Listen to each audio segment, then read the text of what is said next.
Nos encontramos aquí con el licenciado Gilobaldo Martínez Cruz, con cargo en licenciatura en Administración Educativa. Cuéntenos un poco, por favor, acerca de su perfil académico. Bueno, soy licenciado en Administración Educativa por la Universidad Pedagógica Nacional de Ajusco, México. Es una licenciatura que se enfoca, como su nombre lo indica, a la administración en el área educativa del estado del país. Concretamente, yo estoy en el área como profesor en educación indígena, pero me interesó esta licenciatura para aplicarla en mi estado. Perfecto. ¿Puede contarnos un poco acerca de su infancia y el lugar en donde crece, donde se desarrolla? Sí, claro. Yo nací en el Fondo, una localidad pequeña del municipio de San Salvador, estado de Hidalgo. Ahí estudié la primaria en una escuela que se llama Escuela del Pueblo. Después me trasladé a estudiar la secundaria en un pueblo que se llama Xochindej. Después hice el bachillerato en el Cebetis 83 de October. Y bueno, de ahí ya, pues con ese nivel y dadas las necesidades o la necesidad por tener un trabajo, fue que nos fuimos enrolando o más bien nos incorporamos a la educación indígena, que no requería de mucho, en aquel tiempo no requería de un perfil de licenciatura y mucho menos de normal básica. Simplemente con que tuviera uno conocimientos de la lengua indígena, con eso era suficiente. Y bueno, un perfil de secundaria preparatoria, más o menos. Okay. ¿Cómo fue su familia en cuanto a su formación académica? ¿Lo impulsaban? ¿Lo motivaban? No, yo creo que la mayoría de nosotros, los jóvenes de aquel tiempo, no nos impulsaban porque éramos de condición económicamente muy humilde. No había de otro modo. Ahí el que salía a estudiar era por sus propios medios o por una sed de querer salir adelante, pero por iniciativa propia. Difícilmente los padres, al menos en mi caso, no nos empujaban a estudiar. Más bien, ya creciste, búscate un trabajo o a ver qué haces, porque ya no te podemos mantener. Claro. ¿Y cuál fue el mayor reto al que usted se enfrenta al concluir con su educación, bueno, media superior y después profesional? Bueno, pues el mayor reto es tener un empleo fijo.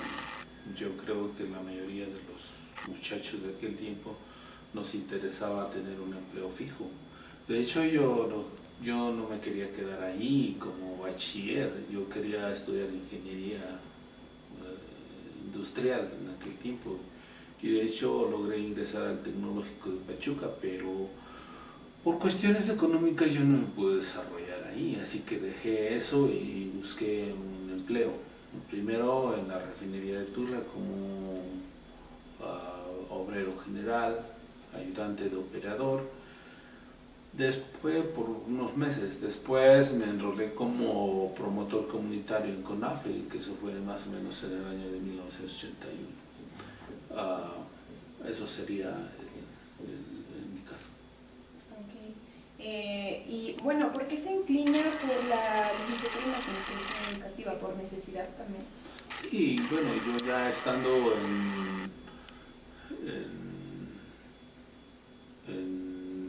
digamos que por iniciativa, querer encontrar un empleo fijo, el único nivel educativo en Hidalgo que te permitía ingresar sin perfil era educación indígena. Entonces yo hablaba un poco la lengua indígena y ya con preparatoria no faltó quien me dijera, sabes que ve a tales personas que te ayuden a ingresar al magisterio y nada más haces un examen en el nivel y ya entras.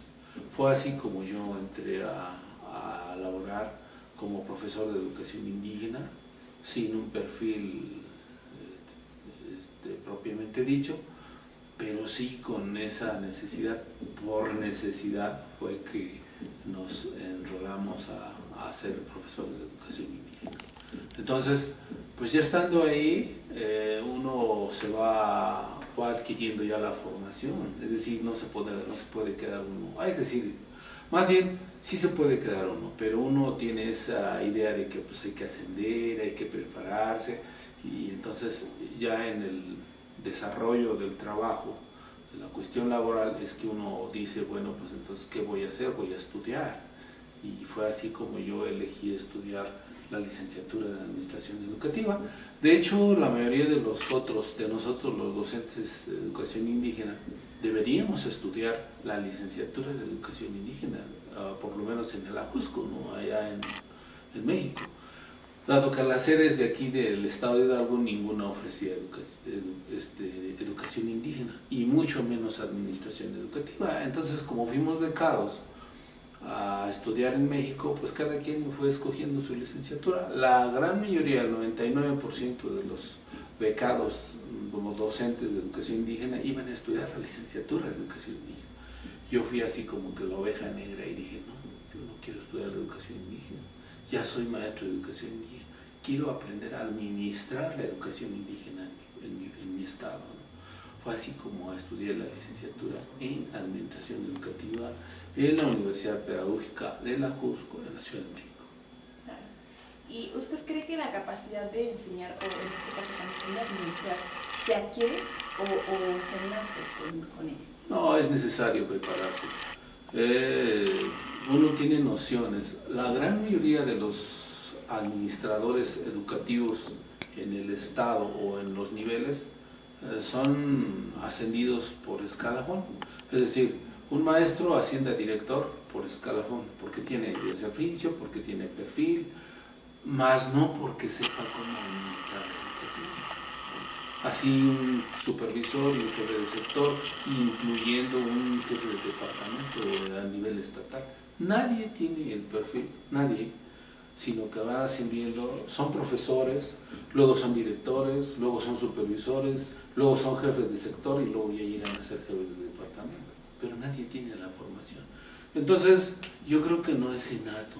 Tenemos nociones, pero hay que estudiar, hay que leer. Hay que aprender en las aulas cómo hacerlo. Obviamente no se aprende todo ahí, nos da mucho el sentido común. El sentido común nos dice mucho cómo hacerlo y la visión que tiene uno, aparte el interés, el amor por el trabajo. Creo que serían los factores que decidirían cómo hacerlo mejor. Cuéntenos un poco acerca de la experiencia que usted toma al formarse en una ciudad y dedicarse a una comunidad indígena, porque bueno, son dos lugares pues bastante contrastantes. ¿Cómo fue para usted enfrentarse a ello? Pues yo creo que en las ciudades es donde se tienen los elementos para que uno se apropie del conocimiento. Es cierto que uno va a desarrollarse en las comunidades rurales, es cierto, pero los elementos los adquiere en las universidades, y las universidades solamente están en las grandes ciudades. Así fue, y mucho más la administración educativa. No, casi ninguna universidad la impartía más que la Ajusco y una que otra universidad por ahí del interior del país. Y bueno, al yo querer administrar los servicios educativos de mi estado, llegando a la Universidad de México, pues me interesó mucho y fue como yo me fui formando en esta licenciatura para poder llegar a mi estado y decir, bueno, ya tengo los elementos, vamos a hacerlo así. No se logra por distintas razones, no es fácil, son cuestiones, y ahí entran las cuestiones políticas, pero la idea la tiene uno. Y bueno, puedo decir que lo logré en parte. Claro, ¿y nunca pensó usted en dedicarse a la educación o a la administración educativa, pero en otro rubro distinto a la educación indígena? ¿Por qué se inclina más por esto que por ejemplo, educación secundaria, de preparatoria, de universidad? En educación En educación no es fácil brincar de un nivel a otro, no. Además, como lo dije hace rato, aquí al yo regresar a mi centro de trabajo, porque tuve que regresar con mis alumnos, tuve que regresar a mi escuelita, tuve que trabajar otra vez. Es decir, a mí la licenciatura solamente me dio un perfil, un título, por decirlo así, pero en realidad nos dijeron, ¿sabes qué? Ya estudiaste, ya ahora regrésate a trabajar, a ejercer lo que aprendiste. Y bueno, en cierta forma a lo mejor hay razón, ¿no? Porque hay que aprender a administrar desde lo básico, desde los niños, desde el salón de clases, luego ya como director, luego como supervisor. Entonces no es fácil brincarle de un nivel a otro. El mismo sistema educativo lo va encajando a uno, ¿no? Es decir, regresa a tu nivel. Hay hay criterios. Los criterios aquí en Hidalgo y a lo mejor en todo el país es que dicen, ah, sí, te fuiste de beca, porque la beca es el sueldo, ¿no? Ya te fuiste de beca, ahora regresa y paga tu tiempo que te fuiste. Te fuiste 4 años, pues entonces regresa a pagar tus 4 años como maestro de grupo. Entonces, pues uno lo tiene que hacer primero. Entonces, durante el tiempo que uno regresa a trabajar, pues no hay mucha movilidad, no hay oportunidades, simplemente el gobierno o el mismo sistema educativo te dice, ya que paga uno su tiempo, pues uno empieza a mirar, a ver, ¿para dónde agarro? ¿Para dónde voy? Y entonces, en mi caso, yo por ejemplo tuve nociones y visión de política.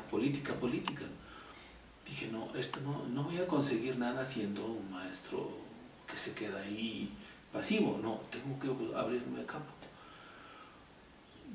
No fue fácil para mí llegar a ser director y llegar a ser supervisor, que son niveles en donde se puede administrar la educación, efectivamente, en pequeño.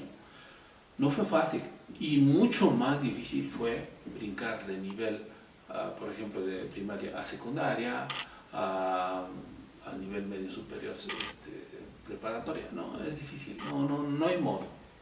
No hay esa facilidad en nuestro sistema educativo, no existen esas facilidades para que un docente brinque si no es por cuestiones políticas, ¿no? Hay que tener un buen padrino aquí en Hidalgo para poder administrar los servicios ya a un nivel más arriba, ¿no? Más bien la educación en Hidalgo, yo creo que en todo el país se ejerce y se trabaja por cuestiones políticas. Nunca por cuestiones de necesidades educativas, efectivamente, ¿no?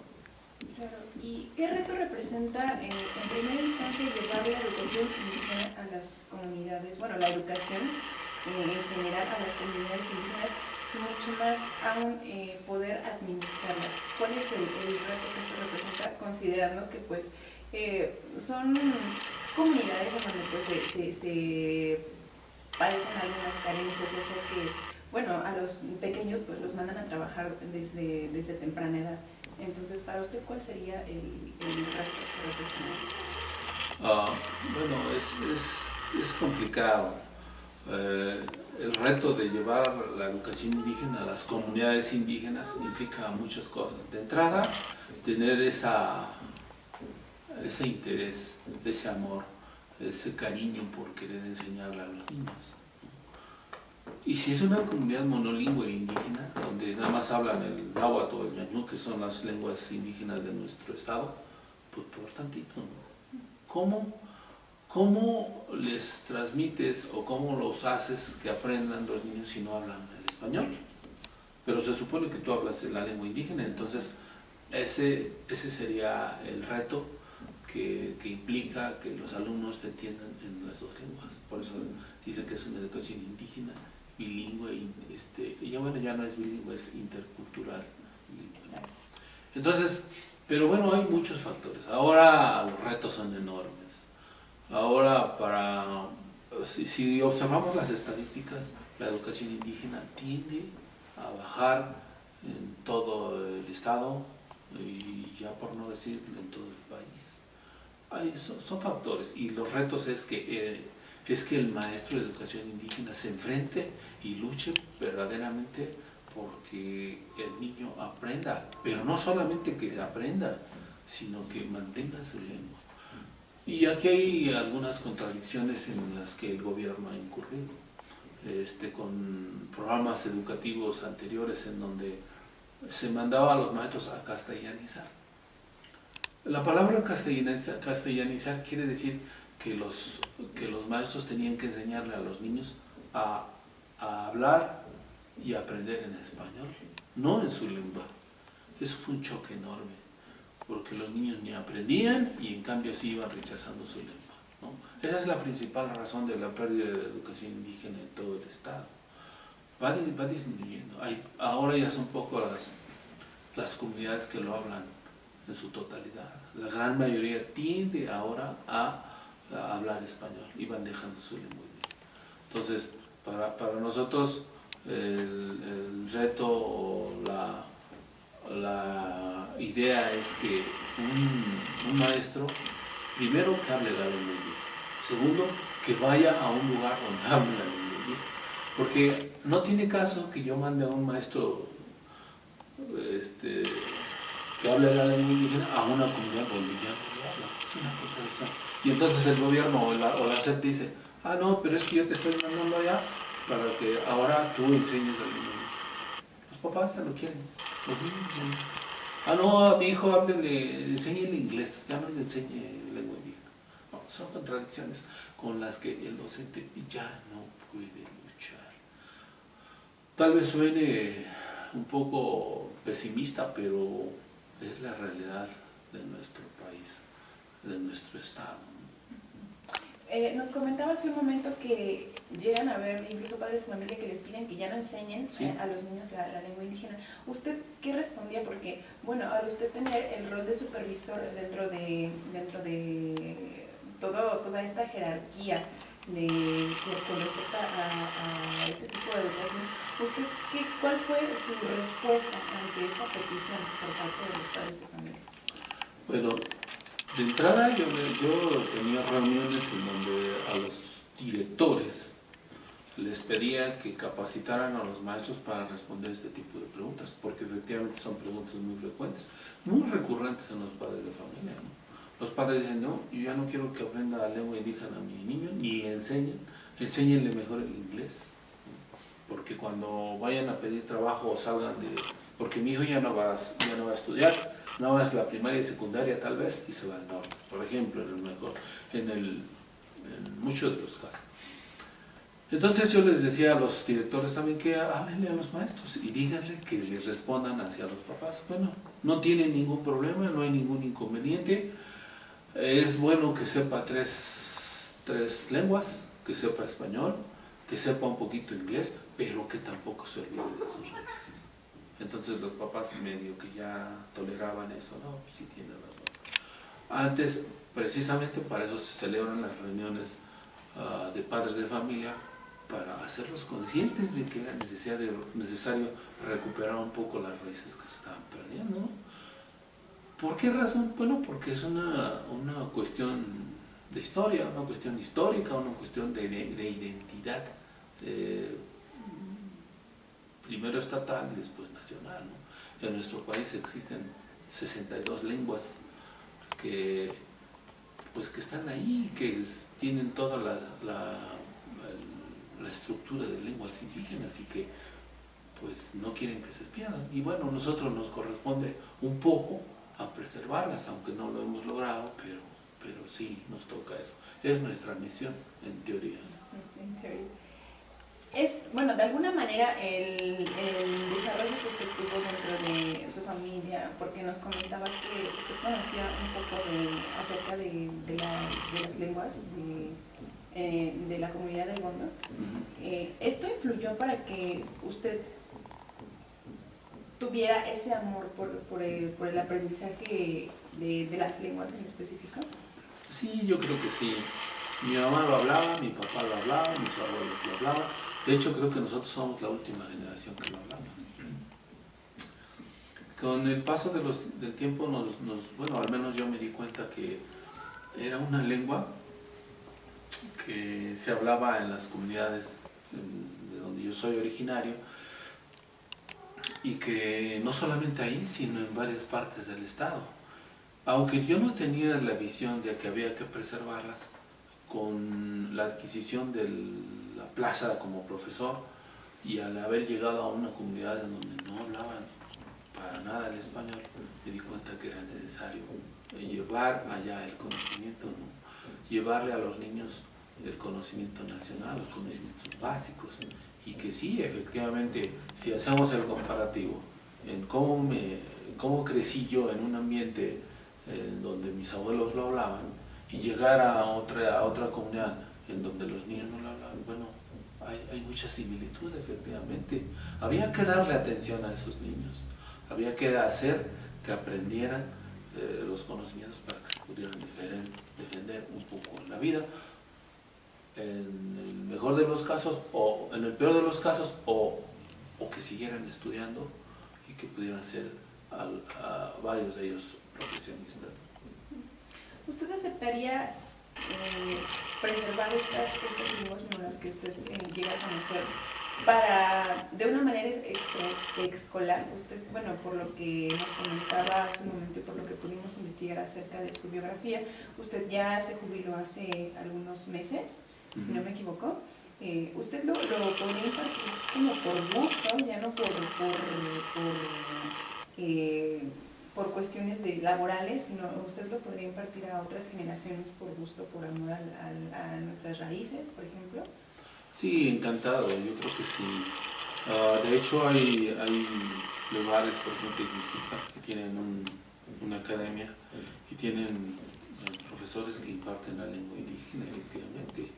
Y si a mí me dijeran, ¿sabes qué? Pues aquí se va a formar un grupo de gente adulta, jóvenes, niños que quieren aprender la lengua indígena, con gusto lo haría y les impartiría lo poco que sé. Debo decir que a pesar de haber nacido en una comunidad indígena, en donde mis abuelos la hablaban, yo no hablo al 100% la lengua indígena. Es muy, muy inmenso, muy intenso, es muy rico y que pues, requiere de mucho tiempo. Yo creo que lo hablo en un 60-70%. Me faltan algunas cosas que luego me sorprenden los que verdaderamente saben, ¿no? Pero bueno, con gusto lo harían. Sí, claro que sí lo haría. ¿Y a usted quién le enseñó a su mamá? Sí, No, lo aprendió por el entorno, ¿no? Exactamente, uno lo aprende, porque de niño escucha a la abuela, escucha allá, y luego va uno a cuidar los animales y la abuelita, pues, lo único que te habla es el otomí, ¿no? En este caso, el neno. Nos decía, pues, todas las cosas que ella quería, nos hablaba en lengua indígena, y nosotros ya fuimos aprendiendo, de tal manera que a los 14, 15 años, bueno, pues ya lo hablábamos, a lo mejor un poco corto, pero lo hablábamos. Mi mamá me hablaba, mi papá me hablaba, mis tíos me hablaban. Entonces uno lo aprende, ¿no? A mí no me dijo mi mamá, ¿sabes qué es esto? No, eso se transmite de generación a generación y por la, ¿cómo se dice? Por la interacción. Para usted, ¿cómo era comunicarse en ñañú con sus familiares? ¿Era como poderse comunicar entre a los amigos o algo así que otros no supieran lo que estaba diciendo con algunas otras personas? No existía esa suspicacia, ni esa sospecha, ni esa desconfianza. No, porque todos entendíamos, los jóvenes de aquel tiempo, los muchachos, nos entendíamos, podíamos hablar el español y pudiéramos hablar la lengua indígena. Si alguien hablaba por allá, no había ningún problema. Hoy en día sí, porque la gran mayoría de los muchachos, de la gente no lo habla, somos pocos, entonces ahora sí hay suspicacia. Ahora me da muchísimo gusto, me siento orgulloso de poder hablar delante de gente que no sabe, ¿no?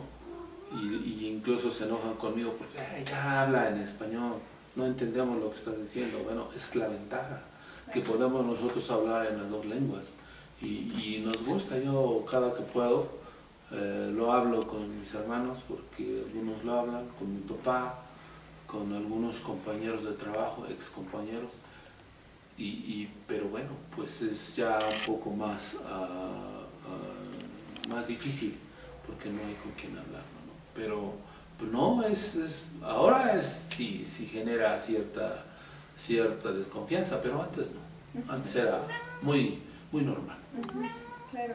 Y respecto a los lugares en donde usted se encontró laborando cuando ejerció su profesión respecto a todo lo relacionado con las lenguas indígenas, ¿solamente usted hablaba ñañú o llegó a aprender más lenguas? Bueno, de hecho, a donde yo fui a laborar, las comunidades eran comunidades indígenas, pero hablantes a ñañú o otomí, como le llaman en la sierra de Tenango o Tulancingo. No interactué, bueno, sí, en realidad sí, algunos meses con gente que habla náhuatl, de los reyes de Acasochitlán Hidalgo. Estuve ahí trabajando como, ¿qué será?, 2 meses tal vez. Pero no fue significativo porque los niños también en esa comunidad casi ya no hablan el náhuatl. Sí lo hablan, pero ya no así como que su primera lengua. Entonces, pues para mí fue una experiencia muy bonita porque llego a un ambiente, a un contexto en donde no es lo mío, pero que nunca me desanimé, al contrario, ¿no?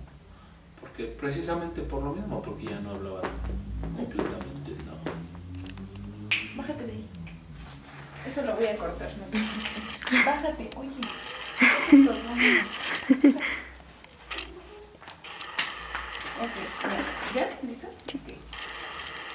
Okay. Nos comenta, bueno, más bien, ¿en qué comunidad se sintió usted más cómodo laborando durante el ejercicio de su profesión?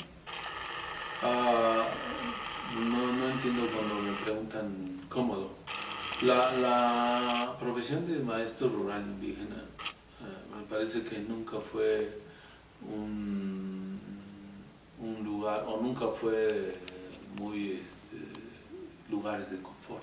Siempre fue de sufrimiento, toda la vida. Había que caminar, había que pasar hambres, aquí había que batallar con los niños, había que batallar con los padres de familia, había que batallar con compañeros. Nunca fue de confort. Entonces, yo creo que decir que me sentí mejor, pues yo creo que en cada una de las comunidades donde estuve, que dicho sea de paso, estuve en 8 escuelas, o 10, no recuerdo bien. En cada una de ellas tuve aciertos, tuve también algunos quizás obstáculos, no problemas, no les puedo llamar problemas. Tuve desaciertos, pero no puedo decir que nunca me sentí mal en alguna de ellas, nunca, al contrario, para mí fueron retos. No, pues que ahora te vamos a mandar a tal lugar, dale, me voy. No, pues que ahora te vamos a cambiar a tal lugar. Siempre me quedó claro que el cambio traía era bueno, siempre un cambio era bueno, por diferentes razones, porque te encuentras a gente, a padres diferentes, que piensan diferentes, a contextos diferentes, niños diferentes, comunidades diferentes, municipios diferentes. Entonces para el profesor rural sobre todo, siempre va a ser un reto.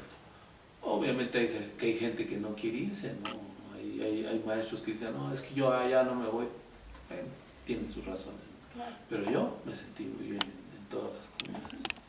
Cuando usted presenta su jubilación, bueno, cuando usted solicitó su jubilación, ¿usted logró ver algunos jóvenes tratando de ejercer lo mismo, bueno, desde el cargo de maestros, aspirando en el futuro pues también supervisar de alguna manera este tipo de enseñanza? ¿Usted vio a jóvenes intentarlo? Sí, de hecho, cuando yo, antes de jubilarme, digamos así, unos 6 meses antes, fueron ingresando muchos jóvenes, pero ya no con el ímpetu con el que nosotros entramos. Yo fui, en mis últimos 15 años de servicio, fui supervisor y me encargaba de administrar los recursos materiales, humanos, en fin. Y a la hora de administrar los recursos humanos, pues había que asignar, ¿no? Aquí había que dar órdenes de adscripción a los maestros que van llegando.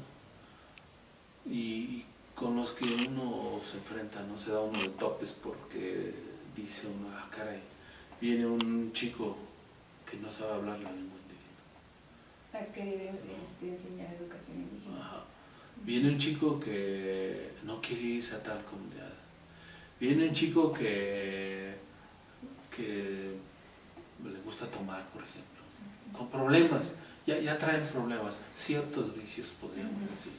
En mi tiempo eso no era así. Hoy en día no hay compromiso. Por eso aquí yo creo que el gobierno se ha equivocado a través de la SEP. Se ha equivocado un poco, y no digo que el sindicato, no, también se han equivocado. Porque le dan prioridad y les dan plazas a jóvenes que no tienen ni el perfil, ni la visión, ni la vocación, y simplemente se sigue haciendo por cuestiones políticas, ¿no? Bueno, desde su percepción, ¿cuál cree que sea el perfil adecuado para este ámbito en específico? Primero, que sepan hablar, que tengan un nivel de licenciatura. Ahora ya se puede. En mis tiempos no, porque no había quien impartiera las licenciaturas. Las normales no era para maestros que hablaran específicamente la lengua indígena. Había normales rurales donde entraba todo el mundo, no importa. Y ahí se incrustaban también maestros que hablaban, o gente que hablaba alguna lengua indígena. Pero una educación indígena como tal no existía, ¿no? Entonces, pues fue un poco complicado. Digamos que hoy en día más bien ha sido más complicado porque el gobierno no le ha dado ese peso ni político ni en políticas educativas para que el maestro efectivamente llegue con ese perfil, ¿no? Debe tener, primero dije, que sepa hablar la lengua indígena. Dos, que tenga una licenciatura.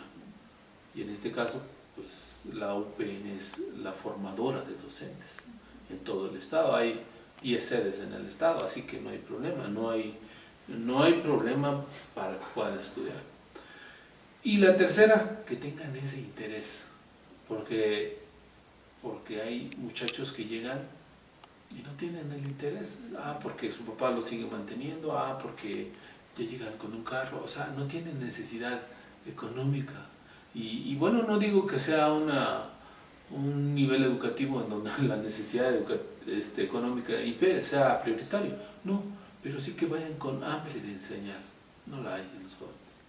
Entonces, para mí serían esas tres cosas: el perfil, la lengua indígena y la visión, la vocación con la que viven. Si pudiera usted darle un mensaje a los jóvenes que ahora quieren dedicarse al rubro de la educación indígena, ¿qué les diría? Pues que, primero, que aprendan la lengua indígena. Si ya la saben, que estudien una licenciatura, cualquiera, y que se los pueda avalar a la Universidad Pedagógica Nacional. Y que donde los manden, a donde quiera que los manden, allá en el quinto infierno, donde, como nos decían, o como hablábamos nosotros, pues que lo desarrollen efectivamente, porque apenas yo como supervisor, apenas mandaba yo a un maestro a 1 hora de camino, por ejemplo, o a 2, ya a los 2, 3 meses ya querían regresarse. No, y siendo que los niños de allá son los que más necesitan. Entonces yo les diría a esos jóvenes, pónganse las pilas, de verdad. México necesita de maestros formados, maestros conscientes, maestros que estén comprometidos, no solamente con la educación de las comunidades, sino con la educación en general del país, para que este país salga de donde está. Necesitamos hacerlo desde nuestra trinchera. Y ustedes jóvenes que van saliendo de las universidades y que efectivamente tienen conocimiento de la lengua indígena, háganlo, de veras, háganlo. El país, el Estado los necesita, las comunidades indígenas los necesitan. Y los niños, cuando sean grandes, se los van a agradecer. ¿Alguna frase que quiera compartir con nosotros? Y si la pudiera compartir en vivo, mucho mejor. Pues no, yo creo que una frase como tal, no, pero a mí sí me gustaría que dejaran el confort para otro nivel y para otro estado, o que dejaran el confort de manera general. En educación el confort no sirve. En educación es necesario el sufrimiento. En educación es necesaria la entrega. Entonces aquí, si hubiera una frase, yo les diría dejen el confort y pónganse a trabajar. Perfecto, le agradecemos mucho.